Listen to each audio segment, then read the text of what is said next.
Pasangan kekasih Rizky Bilar dan Lesti Kejora akhirnya telah resmi menggelar acara lamaran.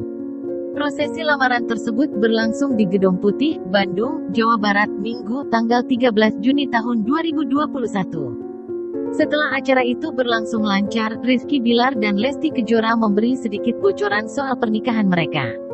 Hal itu terlihat dalam video yang diunggah di kanal YouTube Intens Investigasi.